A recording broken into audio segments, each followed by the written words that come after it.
میرے نبی پاک نے تو فرمایا تھا کسی مومن کو بس خوش کر دینا، وہ چاہے لمحے کے لیے ہی ہو، اس کے دل میں راحت ڈال دینا، اسے تسلی دے دینا، روتے ہوئے آنکھ آنسو پونچھ دینا، اس کو کہہ دینا میں تیرے ساتھ ہوں۔ فرمایا مومن کے دل میں تم نے خوشی داخل کر دی تو 60 سال نفل پڑھنے سے اللہ تمہیں زیادہ ثواب عطا کر دے گا۔ تو یہ فارغ بیٹھنے کا وقت کہاں سے آیا؟ یہ بور ہونے کا ٹائم کہاں سے آیا؟ ہم نے اپنے آپ کو بیکار کر لیا ہے، اور رب نے نہیں بیکار پیدا کیا، ہم نے بیکار کر لیا، ہم نے اپنے آپ کو زنگ لگا لیا۔ ملت کا وہ جوان جس کو چاہیے تھا کہ وہ خاندان کے 20 50 60 لوگوں کو لے کر چلتا، کفالت کرتا، نمائندگی کرتا، آگے بڑھ کے کہتا میں ہوں نا، گھبرانا نہ، وہ نوجوان خود دکھ سناتا ہے رو رو کے، وہ مجبوریاں سناتا ہے، وہ کچی کچی باتیں کرتا ہے، وہ کہتا ہے مجھے کالا جادو ہو گیا ہے، وہ کہتا ہے فلانے کی نظر لگ گئی ہے، وہ کہتا ہے چچا نے آگے نہیں جانے دیا، وہ کہتا ہے میں ابا جی نے صحیح تقسیم نہیں کی تو میں پیچھے رہ گیا۔ اتنی کمزور بات کرے گا، اور وہ مسلمان اپنی صلاحیت کو پہچانے۔ حضرت سعدی شیرازی کے پاس ایک شخص نے بیٹھ کے اپنے دوستوں کی غلطیاں گنوانی شروع کر دی، ان میں یہ بھی غلطی ہے، یہ بھی غلطی ہے، یہ بھی غلطی ہے، یہ بھی غلطی ہے، یہ بھی غلطی ہے۔ تو حضرت سعدی ہنس پڑے، فرمانے لگے اور یاد رکھ تیرے سجن بڑے ہی برے ہیں، پر پانی بڑا بھی گندا ہو نا تو آگ بجھانے کے کام پھر بھی آ جایا کرتا ہے۔ کوئی تو خوبی ان میں تلاش کر لینا، پانی بڑا بھی گدلا ہو تو آگ تو بجھاتا ہے کہ نہیں بجھاتا؟ ہمارا یہ مزاج بن گیا ہے کہ ہم اپنی صلاحیتوں سے کام ہی نہیں لیتے، ہمیں پتہ ہی نہیں ہم کیا کر سکتے ہیں۔ میرے رسول پاک صلی اللہ علیہ وسلم کا کمال یہ ہے کہ حضور نہ انسان کی صلاحیتیں اجاگر کر دیتے، محبوب اجاگر کر دیتے، حضور اندر جذبہ پیدا کر دیتے۔ اس طرح کا وہ اقبال کہتے ہیں کہ تمہارا وقت کا امام وہ نہیں ہوتا جو تمہیں کہے حالات بڑے خراب ہیں، اس قوم کا کچھ بھی نہیں ہو سکتا، اس ملک کا کچھ بھی نہیں ہو سکتا، فلانا ادارہ بھی خراب ہو گیا، فلانا بندہ بھی کرپٹ ہو گیا، فلانا بھی دنیا دار ہو گیا، پیر بھی خراب ہو گئے، مولوی بھی خراب ہو گئے، سیاستدان بھی خراب ہو گئے، اور بیوروکریٹس بھی خراب ہو گئے، اور تاجر بھی خراب ہو گئے، اور فلانی برادری یہ ظلم کرتی، فلانا قبیلہ یہ ظلم کرتا ہے، فلانے شہر کے لوگ، اسی چکر میں صرف مایوسیاں پھیلانی ہیں، کبھی خیر کی بات ہی نہیں کرنی۔ لیکن اقبال کہتے ہیں کہ ہے وہ تیرے زمانے کا امام برحق جو تجھے حاضر و موجود سے بیزار کرے اور موت کی شکل میں دکھلا کے تجھے جلوہ یار زندگی تیرے لیے اور بھی دشوار کرے، وہ تیرے اندر رمق پیدا کرے۔ آج جو حاجی غار سور پہ جاتے ہیں تو یہ لوگ پانی کی بوتل ان کی بغل میں ہوتی ہے، رستے میں 3 4 جگہ بنی ہوئی ہیں، پانی پئیں، چائے پئیں، جوس پئیں، بندوبست ہے، آپ کے کھانے پینے کے لیے آپ چیزیں خرید سکتے ہیں۔ اوپر جائیں تو وہاں بھی سارا کچھ بیٹھنے کا بہترین اہتمام ہے۔ جب حضرت صدیق اکبر گئے تھے تو دن کو نہیں گئے تھے، رات کو گئے تھے، اور جناب اسماء بنت ابی بکر جب رات کو کھانا لے کے جاتی تھی تو وہاں تو دن کو آج بھی 1400 سال کے بعد بھی آبادی کوئی نہیں۔ اس وقت کیا منظر ہوگا، اور اب رستہ بن گیا تھا، اب تو رستہ بھی نہیں تھا۔ تو حضرت اسماء کہتی ہیں میں اکیلی روٹی پکاتی تھی، پھر اسے باندھتی تھی، پھر میں یہ نہیں کہ 2 4 میرے ساتھ ساتھی چلو تو پھر غار سور پہ چلتے ہیں، لوگ تو یوں جاتے ہیں نا۔ فرماتی میں دیکھتی تھی ادھر ادھر کہ کوئی ہے تو نہیں، دیکھ تو نہیں رہا۔ جب کوئی نہیں ہوتا تھا تو رات کو جاتی تھی اور غار پہ کھانا دے کے آتی تھی، اور حضرت صدیق اکبر نے حضور کو کندھوں پہ بٹھا کے کہا تھا حضور پتھر نکیلے ہیں، ان کی نوک تیز ہے، کہیں مقدس قدموں کو تکلیف نہ دیں، اگر مہربانی کریں تو میرے کندھوں پہ نہیں بیٹھ جاتے؟ حضور حضرت صدیق اکبر کے کندھوں پہ بیٹھ گئے۔ درویش کہنے لگے پباں پار قدم نہیں جے لاؤندا تے 100 پہاڑ تے چڑھیا جاندا، او پیا جاندا جے یار نبی دا، اے اصلی دلدار نبی دا، او پیا جاندا جے یار نبی دا، اے اصلی دلدار۔ اپنے اندر جذبہ پیدا کرے، ہم کچھ کر سکتے ہیں۔ غریب ساری زندگی دکھ ہی سنائے گا کہ میں غریب ہوں، اس نے محنت کب کرنی ہے، جد و جہد کب کرنی ہے، اس نے آگے کب پڑھنا ہے، وہ کب تک یہ کام کرے گا۔ اپنی زندگی کے اندر شعور پیدا کریں اور اپنی صلاحیت سے کوئی نفع لیں۔ آپ کیا کر سکتے ہیں زندگی میں؟ میں نے کہا کچھ نہیں کر سکتے، گلی سے روڑا تو اٹھا سکتے ہیں کہ نہیں؟ کچھ انقلاب اپنے مزاج میں پیدا کریں، کچھ تبدیلی پیدا کریں۔ اس کے لیے سب سے زیادہ ضروری یہ ہے کہ ہم اپنے اندر اخلاقی تبدیلی لانے میں کامیاب ہو جائیں۔ کائنات میں قوم وہ سمجھتی ہے جن کا اخلاق سنور جاتا ہے، اور جو لوگ اپنے اندر اخلاقی تبدیلی نہیں نہ لاتے، آپ دیکھیں نبی پاک علیہ السلام کا انقلاب کس طرح کا ہے۔ عرب کے لوگ سمجھتے تھے کہ معاف کرنا بزدلی ہے، صبر کرنا بزدلی ہے۔ وہ کہتے تھے یہ کیا بات ہوئی، ہمارا دشمن کیا سمجھے گا کہ بزدل ہے، انہوں نے معاف کر دیا ہے۔ وہ کہتے تھے معاف کر دیں تو کمزور پڑ جائیں گے، سامنے والا کہے گا کہ ان کے پلے کچھ نہیں، معاف کر دیا۔ اور ہمارے زمانے میں آج معاف کمزور آدمی کرتا ہے، طاقتور آدمی معاف نہیں کرتا۔ وہ جس کے پاس طاقت نہیں ہوتی وہ کہتا ہے ٹھیک ہے میں نے اللہ پہ چھوڑ دیا، حالانکہ اس نے بھی اچھا کیا، پر کمال تو یہ ہے کہ تیرے پاس ساری طاقت ہو پھر بھی تو فیصلہ اللہ پہ چھوڑے۔ اور حضرت موسیٰ کلیم اللہ علیہ السلام نے عرض کیا تھا مالک تیرے بندوں میں تیری نظر میں معزز کون ہے؟ تو رب کریم نے فرمایا میرے کلیم جس کے پاس بدلہ لینے کی طاقت ہو پھر بھی معاف کر دے وہ رب کی نظر میں بڑی عزت والا ہے۔ عرب کے لوگ سمجھتے تھے یہ بزدلی ہے کہ میں معاف کر دوں، لیکن حضور نے ان کو اخلاقی طور پہ بدل دیا، اور نبی پاک نے فرمایا معاف کرنا بزدلی نہیں، یہ تو اعلیٰ ظرفی ہے۔ تو پھر کس طرح بھلا معافی ان کو ہوئی؟ فتح مکہ کے دن حضور نے اس طرح نہیں معاف کیا کہ پہلے ہمارے ہاں بھی لوگ معاف کرتے ہیں تو ہم پتہ کس طرح معاف کرتے ہیں، پہلے ساری اس کی زیادتیاں گنواتے ہیں۔ پتہ ہے نا تو نے اس وقت کیا کہا تھا، یاد ہے نا تو بڑی ڈینگے مارتا تھا، یاد ہے نا تو بڑی بڑھ کے مارتا تھا۔ عرب کے لوگ سارے سامنے کھڑے ہیں، پتہ کون کون ہیں؟ اکرمہ بن ابو جہل آخری دن تک لڑے، ابو سفیان آخری دن تک لڑے، سارے لوگ سامنے کھڑے، کچھ بھاگ گئے ہیں جان بچا رہے ہیں۔ حضور نے کیا فرمایا؟ فرمایا پتہ تمہارے ساتھ آج سلوک کیا کرنا ہے؟ یا رسول اللہ بتائیے۔ تو نبی پاک نے فرمایا وہی کرنا ہے جو جناب یوسف نے بھائیوں کے ساتھ کیا تھا، بات ہی کوئی نہیں کرنی، پچھلا قصہ چھیڑنا ہی نہیں، نہ کانٹے بچھانے کی بات کرنی ہے، نہ روڑے مارنے کی کرنی ہے، نہ بدر میں آنے کی کرنی ہے، نہ احد میں پتھر مار کے دانت شہید کرنے کی بات کرنی ہے، نہ خندق کی بات کرنی ہے، نہ خیبر کی کوئی بات۔ جاؤ نہ معاف کیا، بات ہی کوئی نہیں کرنی، معافی دے دی۔ ابو سفیان کہنے لگے حضور مجھے بھی معافی ہے۔ سونیا تیرے کرم پہ قربان جاؤں۔ میرے کریم فرمانے لگے تو قبیلے کا سردار ہے، مکے شریف کے لوگ تجھے بڑا سمجھتے ہیں، دیکھ حضور معاف بھی کرتے ہیں اور عزت بھی دیتے ہیں۔ فرمایا جا میں نے تجھے معاف کیا، اور جو تیری حویلی میں آ کے پناہ لے لے گا میں اسے بھی معاف کر دوں گا، اسے بھی معافی مل جائے گی جو تیرے گھر آ جائے گا۔ اب تبدیلی آ گئی، وہ جو اندر کفر تھا وہ ٹوٹ گیا، انقلاب آ گیا۔ یہی ابو سفیان جو کل تک مخالفت میں لڑتے تھے پھر یہ حضور کے ساتھ جنگوں میں جاتے، اور اس طرح جاتے کہ حضور گھوڑے پہ بیٹھے اور جناب ابو سفیان نے گھوڑے کی لگام تھامی ہے، ہر میدان میں گئے، ہر جگہ خدمت کی۔ اکرمہ بن ابو جہل کا پتر ہے، کوئی کسر نہیں چھوڑی اس نے، حد کر دی، ہر جگہ لڑا، ہر مقام پہ۔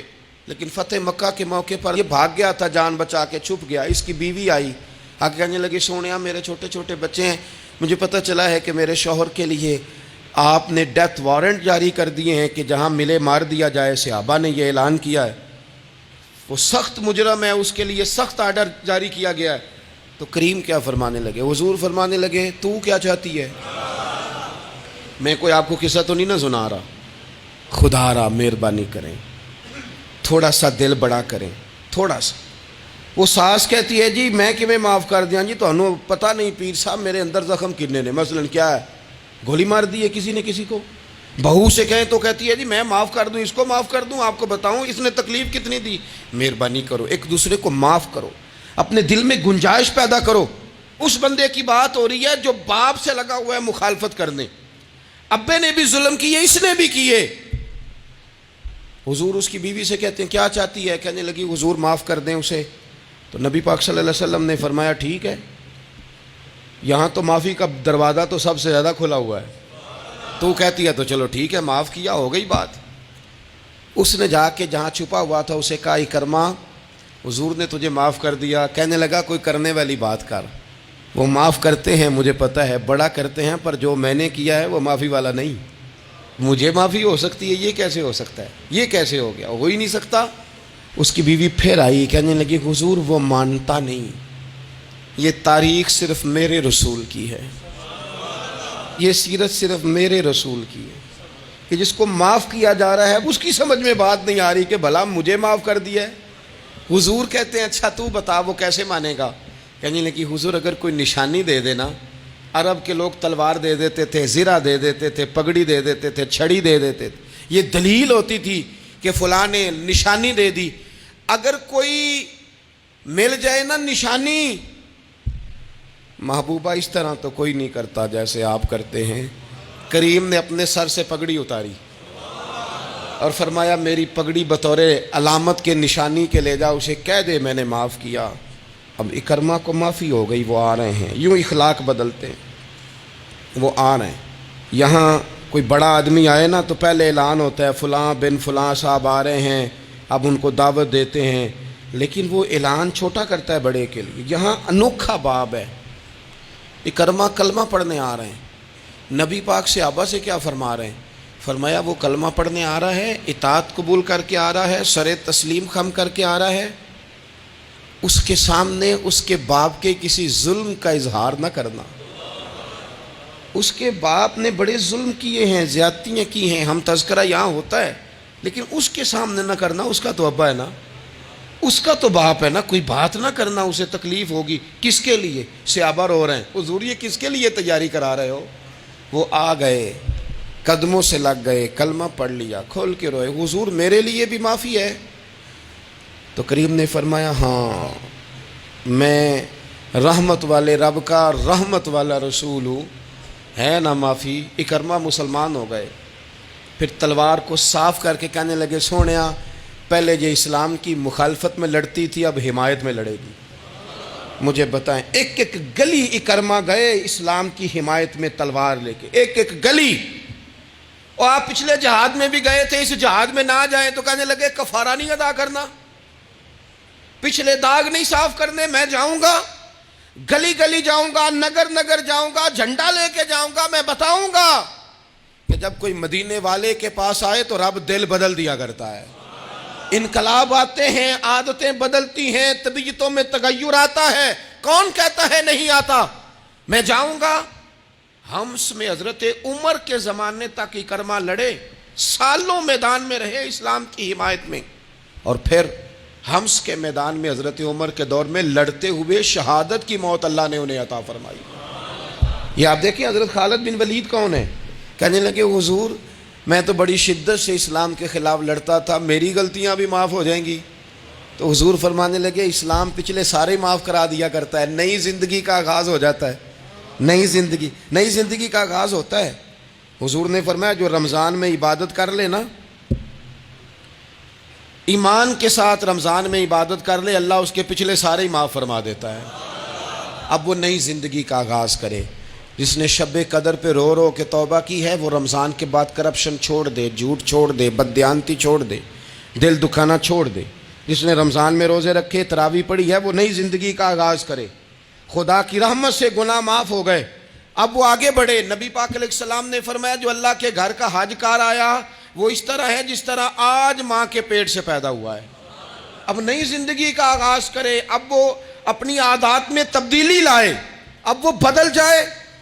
میں کس درد سے یہ بات آپ سے کروں کہ 50 لاکھ مسلمان ہر سال حج کرتا ہے، اگر 25 لاکھ کا کردار بھی ٹھیک ہو جائے تو سال کا 25 لاکھ با کردار مسلمان اگر دنیا کو دیا جائے تو بتائیے امت مسلمہ کا سر کتنا اونچا ہوگا۔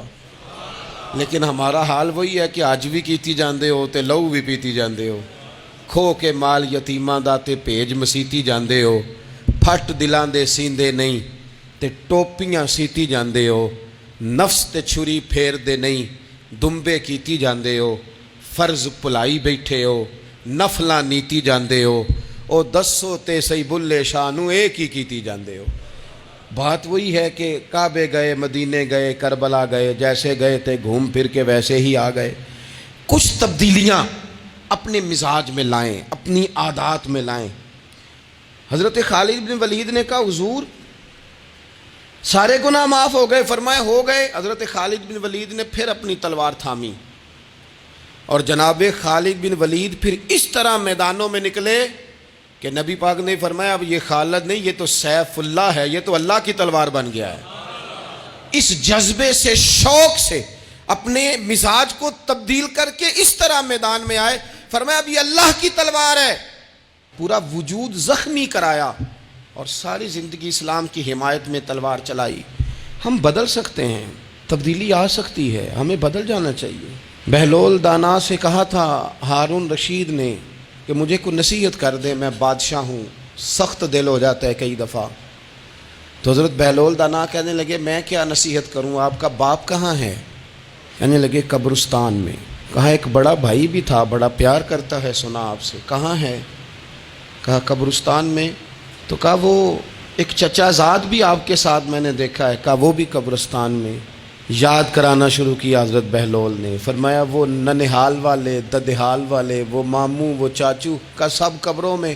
آخری جملہ کہا، فرمایا تیرا ایک پتر بھی تھا، چڑھتی جوانی تھی، قد اونچا تھا، رنگ گورا تھا۔ ہارون رشید رو پڑے، کہنے لگے حضور وہ بھی قبرستان میں۔ تو فرمایا جس نے اتنے جنازے پڑھے ہوں اسے میں نصیحت کروں؟ تیرا کیا خیال ہے، تو نے نہیں جانا؟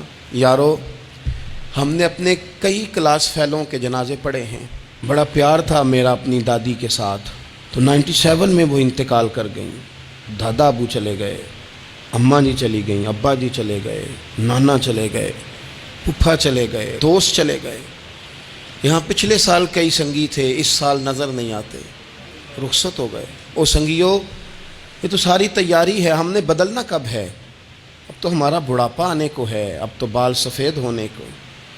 تبدیلی کس وقت؟ اللہ تعالیٰ نے قرآن مجید فرقان حمید کے اندر فرمایا اللہ ولی الذین آمنوا یخرجہم من الظلمات الی النور۔ اللہ مومنوں کا ولی ہے، وہ انہیں اندھیروں سے نور کی طرف نکالتا ہے، وہ رستہ دکھاتا ہے۔ بار بار راہ کھلتی ہے ہمارے سامنے پر ہم قبول کرنے کو تیار نہیں ہوتے۔ کچھ تبدیلی اب آ جائے، کچھ زبان میں مٹھاس آ جائے، کچھ ہمارے عمل میں پختگی آ جائے۔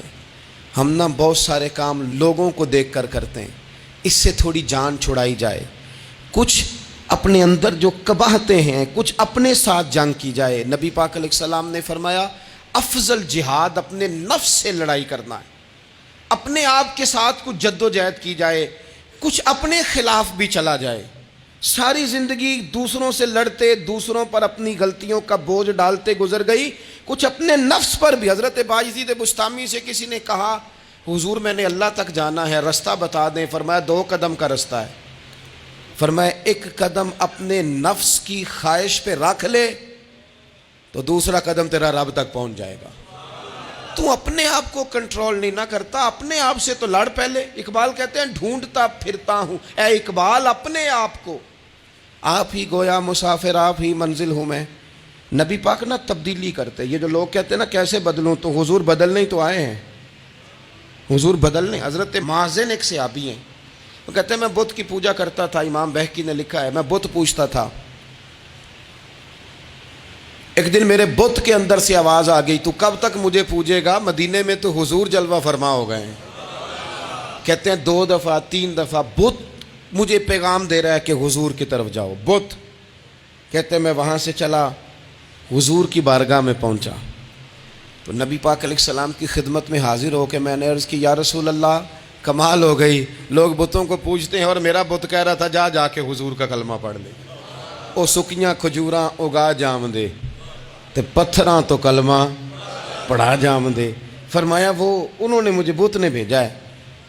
حضرت مازن کہتے ہیں حضور کی بارگاہ میں آیا، نبی پاک نے کلمہ پڑھایا تو میں نے عرض کی حضور میرے اندر کچھ قباہتیں بھی ہیں، کسی کی چیز دیکھ کے میرا جی للچا جاتا ہے، میں چوری کر لیتا ہوں، بدکاری کا بھی مزاج ہے، شراب نوشی بھی ہو جاتی ہے۔ کہتے ہیں حضور نے میرے سینے پہ ہاتھ رکھا، میرے لیے دعا کر دی۔ آپ فرماتے ہیں گردن اونچی تھی کبھی نیچی نہیں ہوئی تھی، پر وہ کلمے کی کیا برکت آئی کہ ایسا سر جھکا کہ وہ جھکا ہی رہا، ایسی تبدیلی آئی کہ آ گئی، نفرت ہو گئی۔ کہتے ہیں حرام مال آتا ہے تو میری طبیعت پہ بوجھ بن جاتا ہے۔ میں اکثر دوستوں سے کہتا ہوں کہ ہمارے ہاں لوگوں کا عجیب مزاج ہے، وہ اپنا مائنڈ سیٹ کر لینا، کبھی ذہن بنا لینا یہ چیز حرام ہے، تو وہ کبھی بھی حلق سے نیچے ہی نہ جائے۔ آپ گوشت کھا رہے ہوں اور بڑا اچھا پکا ہوا ہے، بہترین مسالہ جات لگے ہوئے ہیں، بہترین، آپ کھا رہے تھے گوشت، کوئی بندہ آپ کے کان میں آ کے کہہ دے صدقے کا ہے، اس کا منہ میں ذائقہ بدل جاتا ہے کہ نہیں؟ بھئی گوشت تو وہی ہے، یہ کیسے بدل گیا؟ کیونکہ آپ کے نا وہاں کمپیوٹر میں فٹ ہے کہ صدقہ میرے لیے درست، آپ وہ کہتے ہیں یہ تو فارم بن گیا۔ بھئی یہ کیا بن گیا؟ چلیں اس سے بھی آگے چلتے ہیں۔ آپ کھا رہے تھے گوشت اور بڑا لطف آ رہا تھا، تو کسی نے کہہ دیا کہ یہ تو جانور ٹھیک ہی نہیں تھا، بیمار تھا یا حرام تھا، ذبح ہی نہیں کیا تھا، صحیح طور پر ایسے ہی اس کو پکا دیا، مر گیا تھا۔ تو اب تو یہ حال ہوتا ہے کہ الٹیاں شروع ہو جاتی ہیں۔ کیوں؟ اس لیے کہ نفیس طبیعت پر نہ صدقے کا گوشت فٹ ہوتا ہے نہ حرام فٹ ہوتا ہے، کیونکہ طبیعت نفیس ہے نا۔ بس اس بات کو سمجھ لیں، جس طرح حرام بکرا طبیعت پہ فٹ نہیں نہ ہوتا، اس طرح کروڑ حرام بھی طبیعت پہ فٹ نہیں ہونا چاہیے۔ 2 کروڑ بھی حرام آ جائے تو فٹ۔ جس دن 2 کروڑ پر بھی الٹی آنے لگ گئی نا، جس دن حرام جگہ پر قبضہ کرتے بھی کہہ آنے لگ گئی، ذائقہ بدلنے لگ گیا، کمپیوٹر میں فٹ ہو گیا کہ یہ میرے لیے ٹھیک نہیں۔ لیکن میں اکثر کہتا ہوں لوگوں سے، میں کہتا ہوں ہمارے ہاں بندہ دیکھ کے فتویٰ ہوتا ہے، یہاں کوئی غریب عیسائی ہو نا، ماڑا بیچارہ گلی میں جھاڑو دے کے روٹی کماتا ہے، تو لوگ مسئلہ پوچھتے ہیں، کہتے ہیں مولوی صاحب سائنہ روٹی کھانی جائز ہے؟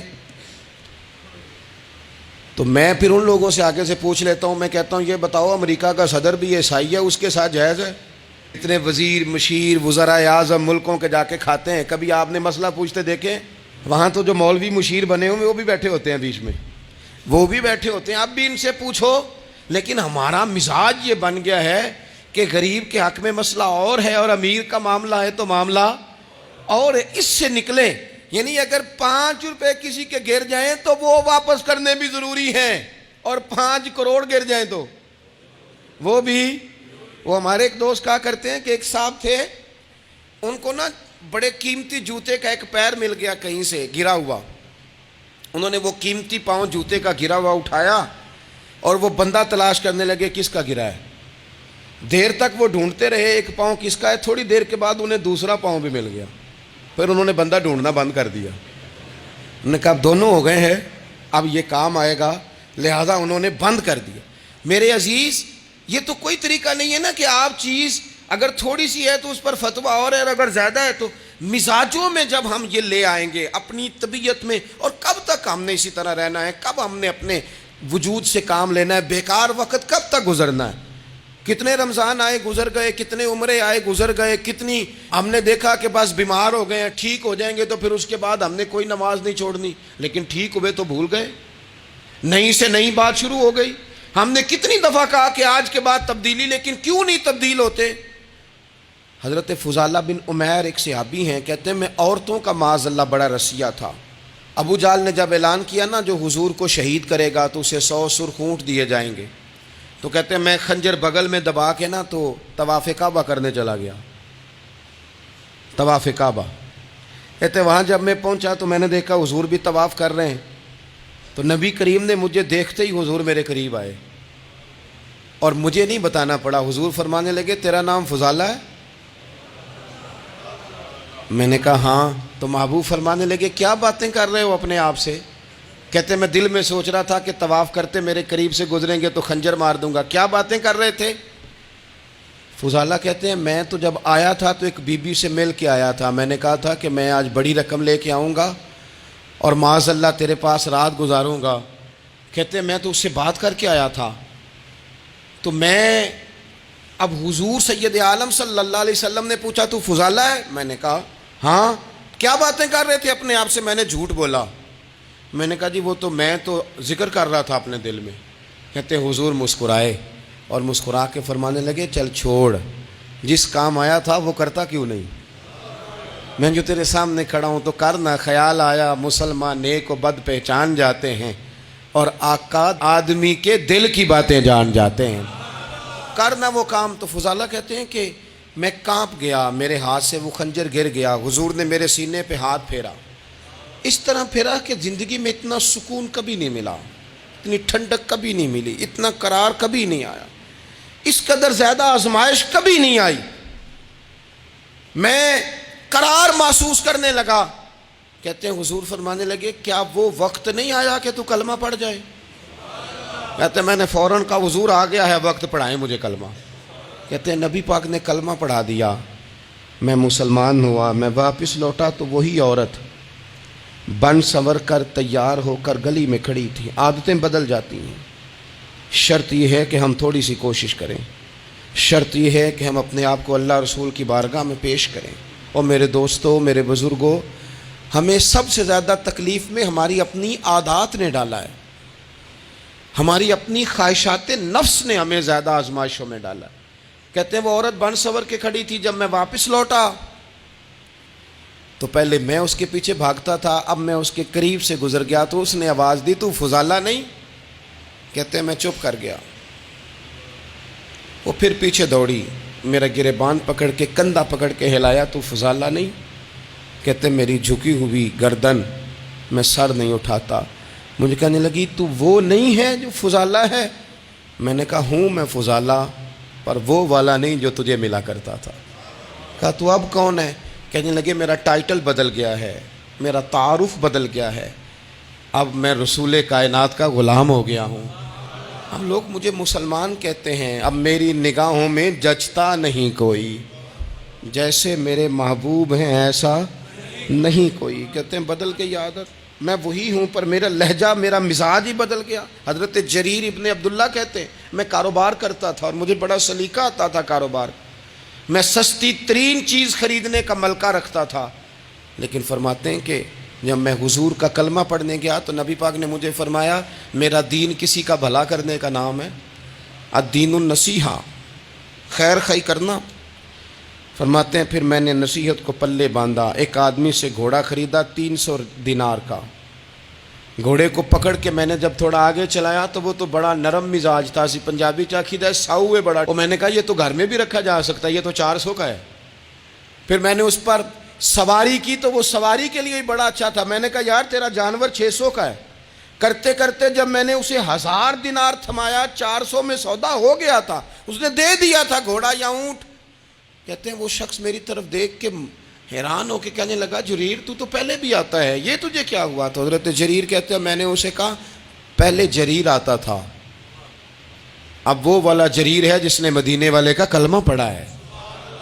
کنتم خیر امت کا ٹائٹل ہے میرے پاس۔ کیا اسلام صرف نعرے لگانے کا نام ہے؟ کیا اسلام صرف دوسروں کو یہ کہنے کا نام ہے کہ تو نے مجھے کس طرح کہہ دیا کہ میں عاشق رسول نہیں؟ تو زیادہ ہے، تیرے پاس زیادہ دین ہے، صرف ڈٹ جانا اور زیادہ باتیں کرنے کا نام دین ہے؟ اپنے اندر ایک ایک کر کے غلطیوں کو چھوڑیں، آج کچھ عہد کریں کہ ہم نے فلاں فلاں گناہ سے جان چھڑانی، اپنے اندر کچھ تبدیلیاں لائیں، اور کسی کو بتانے کی ضرورت نہیں، ہمارا اور ہمارے رب کا معاملہ ہے۔ اکیلے میں بیٹھ کے اللہ کے حضور عہد کریں، اکیلے میں بیٹھ کے۔ آج میں نے آپ سے خدمت میں ایک اپیل کرنی ہے، وہ یہ ہے کہ ہم نے نہ آج عہد کرنا ہے کہ ہم نے جھوٹ نہیں بولنا۔ ایک دفعہ ہم نے بچے سے کہا تھا، مجبور تھے، شاید بڑے مجبور ہوں گے ہم، کسی صاحب نے نا بڑی مجبوری میں ایک دن اپنے بچے سے کہہ دیا، وہ باہر آیا تھا بندہ پیسے لینے، اس کا قرض دینا تھا، تنگ دستی تھی، مجبوری تھی، تو اس نے کہا بیٹا ادھر آ، اسے جا کے کہا ابو گھر نہیں۔ آپ نے ایک دفعہ کہا، پھر آپ ساری زندگی روئیں گے کہ پتر میرے ساتھ تو سچ بولا کرنا، لیکن وہ نہیں بولے گا۔ یہ جھوٹ اتنی بڑی مصیبت ہے۔ عورت اپنے شوہر سے کہتی ہے پیسے تھوڑے دے دیا کر، جوڑے ایک میں گزارا کر لوں گی، میرے ساتھ سچ تو بولنا، وہ سچ تو بول۔ تو اگر لاہور جاتا ہے تو مجھے لاہور کا ہی بتا کے جا، میرا رشتہ پیسوں سے نہیں اعتماد سے جڑا ہے۔ ماں کہتی ہے ماں بیٹے سے، پتر سچی بات تھوڑی کر لیا کر، سچی کیا کر۔ سچ ختم ہو گیا۔ اب لوگوں نے جھوٹ کا نام بدل دیا ہے، کہتے ہیں میں نے بہانہ کر دیا تھا۔ او بھئی آپ نے جھوٹ بولا تھا، صاف صاف کہیں، نام بدل دیا۔ جھوٹ کھا گیا میرے ملک کو، جھوٹ کھا گیا اس ملت کو، جھوٹ نے اس امت کو قریب سے آ کے تھام لیا۔ ہم بڑی آزمائش میں ہیں، ہم مطلب ہر شخص ہی الا ماشاء اللہ، ہر شخص ہی آپ کسی شخص سے کوئی معاہدہ کرتے ہیں، کوئی چیز بنانے کی بات کرتے ہیں، خریدنے کی بات کرتے ہیں، وہ جو کہتا ہے اس پر پورا کیوں نہیں اترتا؟ وہ غلط بات کیوں کرتا ہے؟ میرے نبی پاک علیہ السلام سے پوچھا گیا مومن بزدل ہوتا ہے؟ حضور نے فرمایا ہو جاتا ہے، کبھی یہ غلطی آ جاتی ہے۔ حضور مومن کنجوس ہوتا ہے؟ فرمایا کبھی ہو جاتا ہے۔ یا رسول اللہ مومن جھوٹا بھی ہوتا ہے؟ تو میرے رسول فرمانے لگے نہیں، میرا کلمہ پڑھنے والا ساری غلطیاں کر سکتا ہے، میرا مومن جھوٹ نہیں بولا کرتا۔ مومن جھوٹ، ابو سفیان کو کیسر روم نے، ہرکل نے اپنے دربار میں کھڑا کر کے کہا ابو سفیان ابھی کلمہ نہیں پڑھتے تھے، تمہارا کوئی رشتہ ہے نبی پاک سے جنہوں نے مجھے بھی خط لکھا ہے کہ مسلمان ہو جاؤ؟ کہنے لگے ہاں میں چچا ہوں رشتے میں۔ کہا وہ کیسے ہیں پیغمبر؟ تو ابو سفیان کہتے ہیں چونکہ میں مخالف تھا، میں نے وہ ساری باتیں کی جو ہم ان کے خلاف کرتے تھے۔ اس نے آخری بات پوچھی، اس نے کہا ابو سفیان یہ بتا کہ وہ جنہوں نے اعلان نبوت کیا ہے کیا کبھی انہوں نے جھوٹ بھی بولا ہے؟ ابو سفیان کہتے ہیں کہ 1 منٹ کے لیے میں نے کہا کہہ دوں، مخالفت تھی نا، تو پھر میں نے سوچا یہ تو عرب کی وزاداری کے خلاف ہے، عرب میں سے تو کوئی جھوٹ بولنا پسند ہی نہیں کرتا، اور پھر میں اگر حضور کو معاذ اللہ جادوگر شاعر کہوں گا تو شاید کسی کو 1 منٹ کے لیے متوجہ کر سکوں، اور نبی پاک نے جھوٹ بولا ہے، یہ تو مانے گا ہی کوئی نہیں۔ کہتے ہیں بادشاہ نے پھر زور دے کے کہا سردار بتاتے کیوں نہیں، کیا کبھی انہوں نے جھوٹ بھی بولا ہے؟ تو ابو سفیان کہتے ہیں میرے ہاتھ میں چھڑی تھی، میں نے زور سے زمین پہ ماری، میں نے کہا وہ میرے رشتے میں بھتیجے ہیں، میری سخت مخالفت ہے، میں ان کے خلاف میدانوں میں نکلتا ہوں، جنگیں لڑتا ہوں، کبھی وہ غالب آتے ہیں کبھی ہم آتے ہیں، لیکن میرے سامنے وہ پیدا ہوئے، میں نے ماں کی گود میں بھی دیکھا، دادا کے کندھوں پہ بھی دیکھا، چچا کے گھر میں بھی دیکھا، سیدہ خدیجۃ الکبریٰ کا دولہا بنے بھی دیکھا، ان کی 4 بیٹیاں ان کی گود میں کھیلتے دیکھیں، اعلان نبوت کرتے دیکھا، لوگوں کو مخالفت کرتے دیکھا، میرے سامنے ان کے مقدس بال سفید ہوئے، میرا اختلاف اپنی جگہ پر بادشاہ میں قسم اٹھا کے کہہ سکتا ہوں اس محبوب کی زبان سے جب بھی نکلا ہے حق اور سچ نکلا ہے۔ اسیر دشمن کی چاہ میں بھی، وہ مخالفوں کی نگاہ میں بھی امی ہے، صادق ہے، معتبر ہے، میرا پیغمبر عظیم تر ہے، میرا پیغمبر عظیم تر ہے، میرا پیغمبر عظیم تر ہے۔ جھوٹ نہیں کبھی حضور نے بولا۔ کہتے میں نے جواب دیا تو سناٹا چھا گیا سارے دربار میں، کتنے اس نے سوال پوچھے، گھنٹوں بات ہو، سناٹا چھا گیا۔ اور پھر بادشاہ نے اپنا پرنا اٹھایا، چادر اٹھائی، کندھے پہ رکھی اور جانے لگا، تو میں نے پیچھے سے پلٹ کے کہا بادشاہ اتنے تو نے سوال کیے، اتنے میں نے جواب دیے، رزلٹ کا بھی تو اعلان کرنا، نتیجہ بھی تو دینا، کیا نکلا؟ تو کہتے ہیں وہ جا رہا تھا، وہیں کھڑے کھڑے اس نے چہرہ میری طرف پھیرا اور کہنے لگا سردار نتیجہ تو نکل آیا ہے، رزلٹ تو نکل آیا۔ جس بندے نے کبھی بندوں سے جھوٹ نہیں بولا وہ یہ جھوٹ کیوں بولے گا کہ میں اللہ کا رسول بن کے آیا ہوں؟ نتیجہ تو نکل آیا، بات تو کلیئر ہو گئی، اب آگے کیا جانا ہے؟ ایک سردار تھے کسی قبیلے کے، وہ حضور کی بارگاہ میں کلمہ پڑھنے آئے، امام راضی نے لکھا ہے، کہتے میرے اندر 4 غلطیاں تھیں، میں شراب بھی پیتا تھا، چوری بھی کرتا تھا، بدکاری بھی کرتا تھا معاذ اللہ، اور جھوٹ بھی بولتا تھا۔ حضور کی بارگاہ میں آیا، عرض کی یا رسول اللہ بچپن سے لے کر یہ بیماریاں لگ گئیں، بڑی کوشش کی، ابا نے بڑا مارا، لوگوں نے بڑا کہا، چھوٹی نہیں، اور میں چھوڑ سکتا بھی نہیں۔ ان کا خیال تھا نا جس طرح ہمارا خیال ہوتا ہے کہ فلانی چیز نہیں چھوڑ سکتے، میں چھوڑ سکتا بھی نہیں۔ حضور ایک چھوڑ سکتا ہوں، ایک چھڑوا لیں آپ اور کلمہ پڑھا دیں۔ حضور نے فرمایا بالکل ٹھیک ہے، تو ایک چھوڑ دے۔ یا رسول اللہ کون سی؟ فرمایا جھوٹ نہیں بولنا۔ جھوٹ، وہ شراب بھی پیتے ہیں، وہ کہتے ہیں میں بدکاری بھی کرتا ہوں، چور بھی ہوں۔ حضور نے کیا فرمایا؟ جھوٹ۔ کیا ان سارے کاموں سے زیادہ سخت تھا حضور نے اس سے منع کیا؟ جھوٹ نہیں بولنا بھائی۔ کہتے ہیں سونے وعدہ ہو گیا۔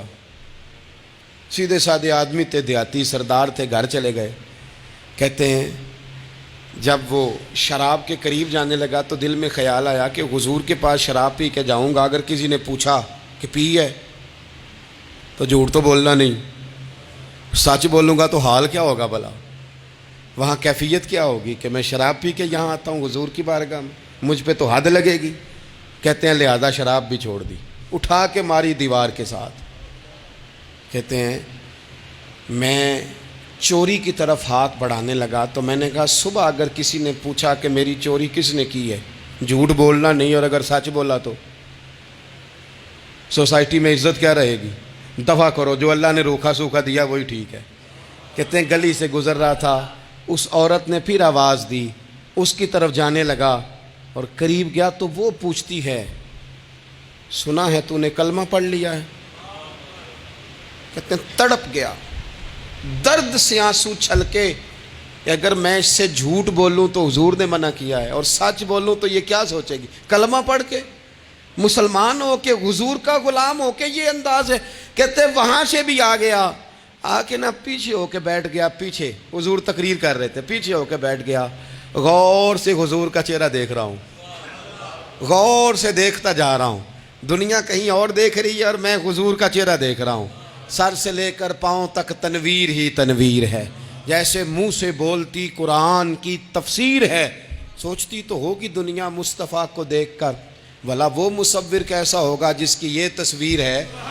کہتے میں غور سے چہرہ دیکھ رہا ہوں، حضور کی خدمت میں گیا سلام لینے تو محبوب نے مسکرا کے دیکھا تو میں نے کہا سونیا قربان جاؤں، میرا ایک جھوٹ چھڑوایا ہے، میری ہر شے چھوٹ گئی ہے، ختم ہو گیا سارا کچھ ہی، یہ مہربانی ہو جائے گی انشاءاللہ۔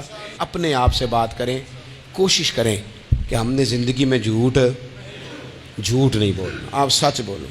میری ملک کے لیڈر اگر قوم کو صرف سچ بتائیں ہمارے پاس کیا ہے، ہم کتنا سروائیو کر سکتے ہیں، کہاں تک جا سکتے ہیں، آپ یقین کریں قوم کا اعتماد قائم رہے۔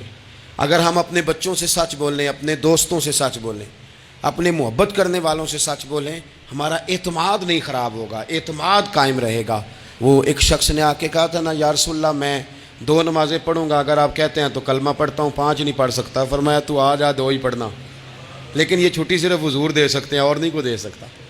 حضور نے فرمایا 2 ہی پڑھنا۔ صحابہ کہتے ہیں 2 نمازوں کی شرط پہ کلمہ پڑھا۔ پھر شارحین فرماتے ہیں وہ وقت بھی آیا کہ وہ تہجد بھی پڑھا کرتے تھے۔